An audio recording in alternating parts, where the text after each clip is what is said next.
You guys, I don't know about you all, but a lot of times God will just tell you to pray, or he'll tell you to turn down your plate, fast, or abstain from something that we indulge in that we know sometimes can take our time away from the presence of the Lord, whether it be social media, whether it be watching TVs and movies, whether it be reading, because some people actually prefer to read books, you know, over watching TV and stuff like that. So like sometimes God will tell us to abstain or separate ourselves from that thing that may consume our time more than our time with him, right? Even people, even relationship, even in relationship with people, whether it be friendship, even whether it be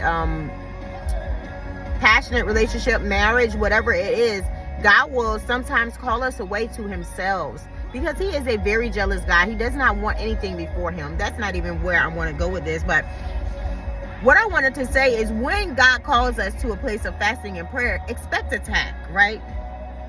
Warfare comes as a result of the implications that we're imposing on the spirit of darkness, on the kingdom of darkness, okay?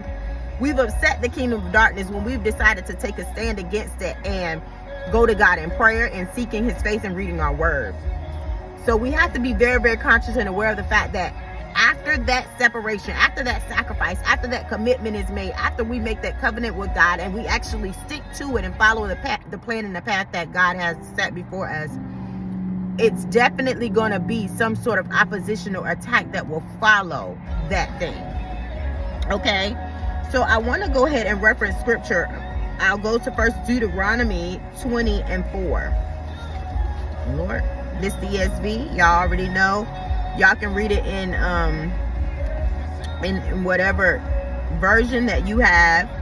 ESV is just what I have before me. So Deuteronomy 20:4. I'll start from the first verse. When you go out to war against your enemies and see horses and chariots and an army larger than your own, you shall not be afraid of them, for the Lord your God is with you, who brought you up out of the land of Egypt. And when you draw near to the battle, the priests shall come forward and speak to the people, and shall say to them, Hear, O Israel, today you are drawing near for battle against your enemies. Let not your heart faint. Do not fear or panic or be in dread of them. For the Lord your God is he who goes with you to fight for you against your enemies, to give you the victory. Yesterday I saw victory as I was coming off of an exit. I was driving to go to my son's football game, and I saw very huge Victory Church, and I was just like, wow, like God has given us the victory. He's caused us to triumph in all things. The next one is 2 Corinthians 2:14.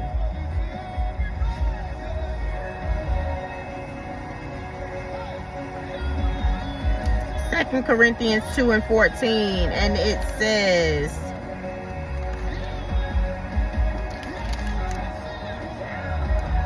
I'm going to start at probably the 12th verse. Triumph in Christ. And I say this, when I came to Troas to preach the gospel of Christ, even though a door was open for me in the Lord, my spirit was not at rest, because I did not find my brother Titus there. So I took leave of them and went on to Macedonia. But thanks be to God, who in Christ always leads us in triumphal procession, and through us spreads the fragrance of the knowledge of him everywhere. That is the scripture right there. But thanks be to God, who always causes us to triumph. I think the KJV says it's something along those lines. The last scripture that I want to share is Ephesians 6.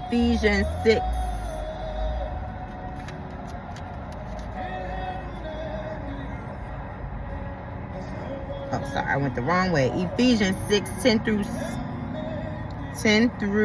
16. This is, listen, this highlighted in my Bible, so I know it's like that. Ephesians 6, 10 through 16. Finally, be strong in the Lord and in the strength of his might. Put on the whole armor of God, that you may be able to stand against the schemes of the devil. For we do not wrestle against flesh and blood, but against the rulers, against the authorities, against the cosmic powers of over this present darkness, against the spiritual forces of evil in the heavenly places. Therefore, take up the whole armor of God, that you may be able to withstand in the evil day, and having all done to stand, stand firm. Stand therefore, having fastened on the belt of truth, and having put on the breastplate of righteousness, and the shoes for your feet, having put on the readiness given by the gospel of peace. In all circumstances, take up the shield of faith, with which you can extinguish all the flaming darts of the evil one. And take the helmet of salvation and the sword of the Spirit, which is the word of God, praying at all times in the Spirit with all prayer and supplication. To that end, keep alert with all perseverance, making supplication for all the saints, and also for me, that words may be given to me in opening my mouth boldly to proclaim the mystery of the gospel, for which I am an ambassador in chains, that I may declare it boldly as I ought to speak it. Don't back down just because of the warfare, y'all. The weapons of our warfare are not carnal, but mighty through God to the pulling down of strongholds. Just know that when we go to God and we make these sacrifices and we commit to God, expect the warfare so that we're not taken by surprise. We are not ignorant to Satan's devices by any means. We know the weapons that he has, and they're redundant. But here's the thing: we serve an omnipresent and omnipotent God who is crafty, who is intelligent. The word of God says to be as wise as a serpent and as gentle as a dove. That means that the wisdom of a serpent, they are cunning. They know how to maneuver and manipulate, but God is all wise. He's all seeing, he's all knowing, and he gives us the tools that we need on the inside to combat the very wiles of the darkness and of the enemy. I love you guys so much. God loves you better, best, and the absolute most. There's nothing you can do about it if you try. I'll see you on the next video.